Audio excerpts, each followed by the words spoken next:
10 ఏళ్ల తర్వాత మీ ప్రభుత్వం వచ్చింది. దీనికి ఆశావాహులు కూడా చాలా ఎక్కువ మంది. ఎన్నికలకు ముందు మీ మేనిఫెస్టోలో కానీ మీ ప్రచారంలో కానీ టీజేఎస్కి 2 ఎమ్మెల్సీలు, సిపిఐకి 1 ఎమ్మెల్సీ ఇస్తానరట. రీసెంట్గా కూనం ఎమ్మెల్యే కూడా అంటున్నారు మాకు కంపల్సరీ 1 ఎమ్మెల్సీ కావాలని. ఉన్నాయి 5 ఎమ్మెల్సీలు. ఆల్రెడీ 1 బీఆర్ఎస్కి వెళ్ళిపోయే ఆలోచనలు ఉన్నాయి. అలాంటప్పుడు మీ 4లో సిపిఐకి 1 వెళ్తే, టీజేఎస్కి 1 వెళ్తే మిగిలిన 2 ఆ 2 కన్వే అవుతారు, లేదంటే 4 కాంగ్రెస్కి వచ్చే 4 ఎమ్మెల్సీల ఇష్యూస్లో పార్టీ నిర్ణయాన్ని బట్టే ఉంటుంది ఎవరికి ఇవ్వాలనే దాని విషయంలో. కాబట్టి అది ఇంకా తేలడానికి అవకాశం లేదు. ఇప్పుడే నోటిఫికేషన్ మీకు 3rd నుంచి నామినేషన్స్ ఉంటాయి కాబట్టి పార్టీలు మాట్లాడుకుంటాయి.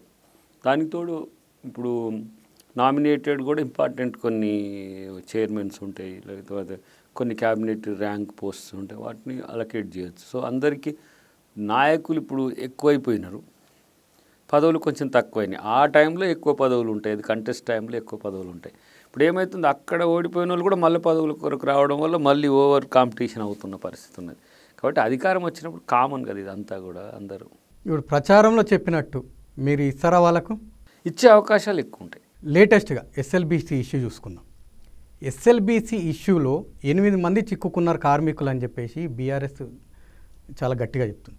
ఈ టైంలో ఎలక్షన్ ప్రచారం అవసరమా సీఎంకి? ప్రజల ప్రాణం కంటే ఎలక్షన్లో ఓట్లు ముఖ్యమా అని చెప్పి బీఆర్ఎస్ వాళ్ళు గట్టిగా అంటున్నారు. ఎందుకు సీఎం రేవంత్ అక్కడికి వెళ్ళలేకపోయాడు? కారణం ఏంటి? ఒకటి, ఉత్తమ్ కుమార్ రెడ్డి గారి లాంటి సీనియర్ లీడర్ అక్కడ పర్సువేషన్లో ఉన్నాడు. తర్వాత తను నల్గొండ జిల్లానే కాకుండా ఇరిగేషన్ మినిస్టర్ కూడా, ఇటువైపు జూపల్లి కృష్ణారావు గారు కూడా దాని పర్సువేషన్లో ఉన్నారు. అది ఒక రకంగా ఒక ప్రకృతి వైపరీత్యం లాంటిది అది. సో ఆ సందర్భాన్ని ముఖ్యమంత్రి గారు పోయి ఇంకా సెన్సిటైజ్ చేయడం వల్ల కూడా ఎక్కువ పెయిన్ ఉంటుంది. ఇప్పటికి కూడా ఆ 8 మంది పరిస్థితి ఏముందో మనం కూడా ఇప్పటికైతే తెలియని పరిస్థితి. కాబట్టి దాన్ని సెన్సిటైజ్ చేయడం కంటే కూడా దాన్ని ఇమ్మీడియట్గా రెస్క్యూ ఎట్లా అని చెప్పేసి అన్ని త్రివిధ దళాలకు సంబంధించిన టీమ్స్ అన్నీ వచ్చినాయి. నేవీకి సంబంధించి వచ్చినాయి, ఆర్మ్డ్ ఫోర్సెస్కి సంబంధించి, లేకపోతే ఈ వాటర్కి సంబంధించి అన్ని రకాలు వచ్చినాయి. సో వాళ్ళు చేసే పనిని సజావుగా జరగాలంటే పని చేయనియాలి, ప్రచారం కాదు. కాబట్టి అక్కడ 2 మంత్రులు నిరంతరం అక్కడ ఉంటుండ్రు. కాబట్టి ఎలక్షన్ ప్రచారం అది డిఫరెంట్. ఇది మేము ఒక్కటి కంటెస్ట్ చేస్తున్నాం కాబట్టి క్యాండిడేట్ కూడా కంపల్సరీ రావాలని కోరుకుంటాడు కాబట్టి దానికి పోవడం తప్పితే దానికి లింక్ ఉందని నేను అనుకోను. ఆ జిల్లా నేతగా, రాష్ట్ర మీకు అన్ని పట్టున్న నేతగా ఒక క్వశ్చన్. ఆ జిల్లా మంత్రి కోమటిరెడ్డి వెంకటరెడ్డి ఆ రోజు ప్రమాదం జరిగిన రోజు ప్రతిపక్షాలు అన్నట్టు ఆయన క్రికెట్ మ్యాచ్ చూసుకుంటూ ఉన్నాడా దుబాయ్లో? అది ప్రచారమే అయి ఉంటుంది. ప్రచారము దీన్ని కొంచెం ఇప్పుడు ఏంటంటే ఆయన మీద ఎక్కువ కొంతమంది దృష్టి పెట్టిండ్రు. ఎందుకో ఆయన మీద కూడా ప్రేమ ఎక్కువైంది అందరికీ.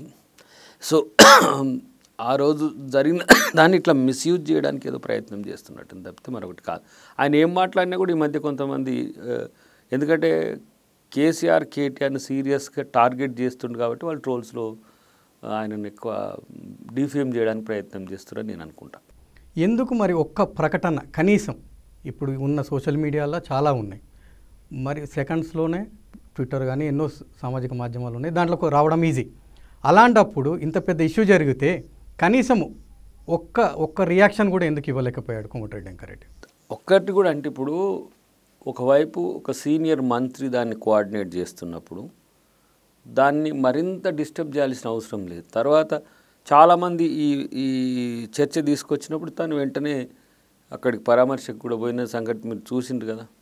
అన్నిటికంటే ఎక్కువ అక్కడ ఉన్న స్టాఫ్ రిక్వెస్ట్ ఏంటంటే మా ఆపరేషన్స్కి మీరు అడ్డం రాకండి, లేదంటే ఇప్పుడు మీడియా పీపుల్ పొలిటికల్ వీళ్ళంతా ఇప్పుడు బీఆర్ఎస్ వాళ్ళు పోతామనంటే 4 రిప్రజెంటేషన్ పంపించినాం, వాళ్ళు అక్కడ దానికి పోయి చూసి రావడానికి ఏంది ప్రమాద తీవ్రత ఎట్లా ఉందని.